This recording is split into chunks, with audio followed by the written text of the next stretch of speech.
Hey guys, Dave the MMP back on Yola for a little sailboat DIY fun. Oh, have I got a lot of projects on the go. Still sewing winch covers in Sunbrella, the blue color. Made some covers for some other things and I'll show you those. I got work on the bilge pump, so I got a bilge pump that I built with a plate and we'll have a look at that. And I'm also going to paint the interior of the bilge so I can see in there, because right now it's a dark tunnel. So I want to make it nice and bright. So let's take a look. Okay, so from the inside of the cabin, you can see the companionway looking out to the cockpit. And here's my companionway stairs. And here lives the bilge. It's a tiny little cover. And you can see down there, kind of, well, it's not bad. The camera really opens the aperture to see. But what I want to do is suck all that water out of there and move some hoses. I want to paint the whole interior of this thing white so it's super clean and I can see exactly what's in there. This is the bilge pump assembly that I built to go in there. It's kind of a trapezoid shaped stainless steel plate. They say to screw your bilge pump down, but I didn't want to screw it down to the plywood or to the fiberglass at the bottom of the bilge. So I built this stainless steel plate that's 1/4 inch 3/16 stainless. It's not going to rust. I put some rubber feet on the bottom of it so it can sit in the bottom of the bilge. It's got one bilge pump on it that's screwed down. That's an automatic one. And then I've got the switch here, which is a C-flow switch, and it's electronic. It senses water. This is the low section. Here's the high. When they both get covered, so when the water's up to here, it'll turn the pump on and it'll pump the water all the way down until it gets down below to this first little sensor. So this pump has its own float in here and it'll turn on and off. My worry is that if this pump dies or fails or blows the fuse or something happens to it, it's not going to activate. So I'm probably going to build another shelf, maybe kind of like what I did here with these little stainless steel plates. Build one up over top here and put another really big pump on top of this one. If this gets activated, this switch, it'll turn the big pump on. It'll pump all the water down there. I'll also put a relay on this switch so it'll activate an alarm, and I'll also get it to activate an input on my Venus OS so I can see from home if the bilge pump has activated ever. I'll create an alarm that if that switch gets activated, now I've got high water in the bilge and the big pump got activated for some reason. That would be a very unusual event. It's never happened before on this boat, but you never know what's going to happen in the future. So I'm going to have 2 electric bilge pumps in here. I do have one manual pump right here. It's a whale gusher, and you put the rod in it like this. It's a manual pump, right? And so you pump it like this, and it's pumping water out of the bilge. So it's pumping that water overboard right now. There's not quite enough water in there. Every time I pump it, there's no check valve. It's just sucking air and water. So you can hear the water running back out of the pump. So this pump, I'm going to remove this pump and I'm going to put my controls for these electric pumps right here. And so it'll have a little LED. I'll be able to see if it's turned on all the time. And there is another pump, a manual pump like this in the cockpit. I'm going to retain that pump because if for any reason I lose power, I'm sailing, I get a high bilge alarm, I can pump from the cockpit while I'm sailing. Okay, what I'm trying to decide is where is my touchscreen going to go for navigation? I originally thought maybe I would get rid of that speed indicator, which doesn't work anymore, and put a chart plotter there, but I didn't want to chop a big hole in the bulkhead for that. And I thought about maybe putting one up by the winch. I thought about putting one on top of the companionway slide. That kind of looks like my best solution. I purchased a little screen holder Now it does rotate and it does tip up and down, but I think that's really going to be working for me. So it's made out of all metal, it's painted white. I put some little rubber mounts on the bottom, so once it's attached to this, it'll have a little bit of shock absorption for the screen. I've got a 10-inch touchscreen that I'm going to put on here for navigation. I'm using OpenCPN, or sometimes I use OpenPlotter, and I'm basically running that off a Raspberry Pi. So this is going to get bolted down to this companionway slide. I'm just thinking about what happens, like how should it be in projection to the front or the back. I'm thinking maybe the front might be better, because if I want to go below and I've got the screen mounted there, I want to be able to push the companionway forward so that I can go down the stairs without bonking my head on this thing. So if I'm sailing, I probably have this thing in the back position like that. And if it's rough, I might even have the companionway boards in so that water doesn't get inside. Typically, I just leave it open when I'm sailing. So I'm thinking this is the best spot. Now, most of the time, when I'm in the cockpit, I'm sailing on the port side of the boat. I'm sitting on this side.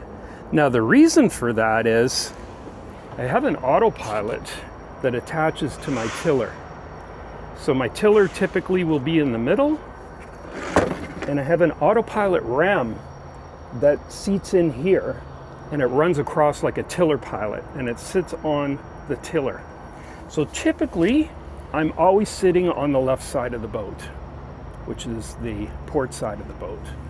So from the port side of the boat, when I'm sitting in the companionway, I'll be able to see that touchscreen from here. And if I'm hand steering the boat, I can still see that. If I'm standing up at the companionway, I'll still be able to see it. So I'm thinking this is a good position. I've got enough space between the Dodger up here, and there's enough space. There's some cables that come off the bottom of this. I'm gonna have to put some sort of a waterproof grip here for the cables to go through and go down inside the boat to my Raspberry Pi. But I'm thinking that looks like a really good spot. I originally thought that I might put it on this side, but I think that'll be a problem if I'm sitting on the other side. I'd have to get up. So I'm thinking that middle is probably best, and as far forward as possible. So I'm thinking that's about the best spot for my touchscreen. So I'm gonna go ahead and install it there. I need to add some aluminum strips down below here for some structure, because this is just fiberglass. I mean, it's pretty thick, but this thing with the touchscreen is all stainless and is waterproof. It's probably about 6 pounds. So that thing bouncing around on there, I probably need to add some structure. I can see some holes in here. Somebody else had something here. They got a little loop here, and I think maybe there was 4 loops. Looks like there's one there, and there was another one here. I think they were strapping something down to this companionway before the Dodger was installed on this boat. The Dodger wasn't always here. So I'm thinking middle is probably best, because then I can see it from both sides of the cockpit and as far forward as possible. Okay, here's the diesel heater that's in the boat. And it looks, it looks like a nice heater. It's all stainless, but it uses diesel. It's got a little diesel fuel hose that goes down through here, it goes down through my bilge, and there's a fuel pump that comes off the main fuel tank. And I've never used it. I don't really care for the smell of diesel. It's a nice heater. The guy did a really good job installing it. Created this whole little stainless step in here. He's got a stainless shield that goes through the back. And then it goes through into the bathroom. And so comes through the wall here. It's got this big heat shield for the chimney and another heat shield up here, so I guess you can draw some heat off of it with that. What I don't like about this thing is it goes through the deck, and then you can see the bolts here. There's a cap on the top, and I can see the plywood from the deck here. It's kind of exposed, so I've seen some water dripping through here. Last time I was at the boat, see there's some telltale signs of corrosion right there, and the green on the nut right there. So it's definitely been dripping. And the last time I was at the boat, it was raining, and I actually witnessed some drops coming from here. So that's not good news. I'm gonna have to take the chimney cap off. So last time I was here, I put an inverted bucket over top of it with a weight so it couldn't move, just so that water wasn't dripping on that chimney cap.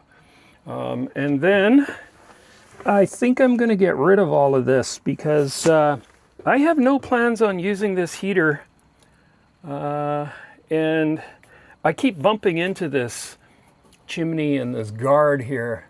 So I think that thing's gotta go. All right, so did a little prep work here on the combing.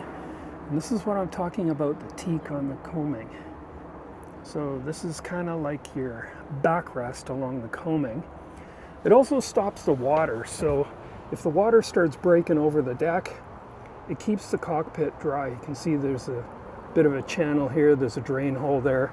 And then it runs down through this little scupper off the deck. And normally there's a vent here and there's a drain box here with a big vent scoop.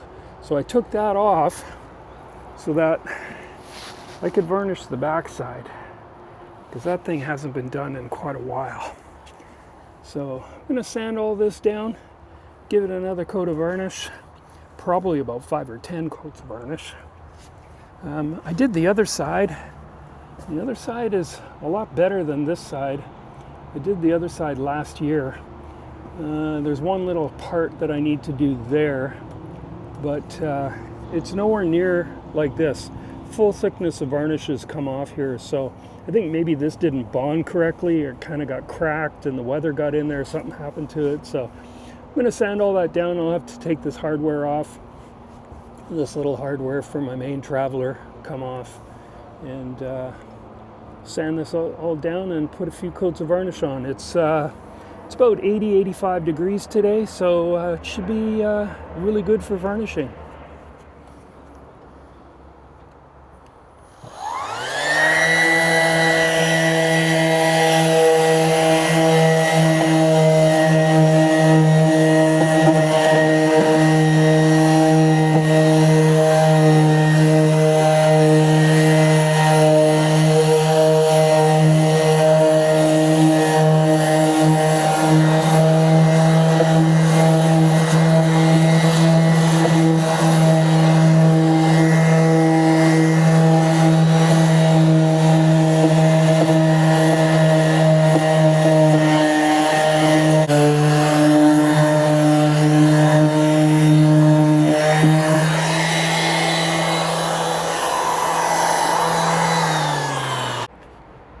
Okay, well, I spent a couple hours sanding the cockpit combing, and here's what it looks like.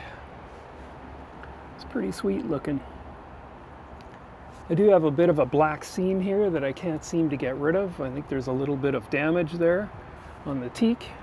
I've kind of sanded up to here where the hardware is, and I'm going to take this hardware off and then kind of finish that. But I really wanted to get this grain out of there. That black, there was a black piece, and then it looked kind of rough there. So that's it for me today. Give me a thumbs up, subscribe up here, maybe it's up here, and I'll see you in a couple days for some more sailboat sanding DIY fun.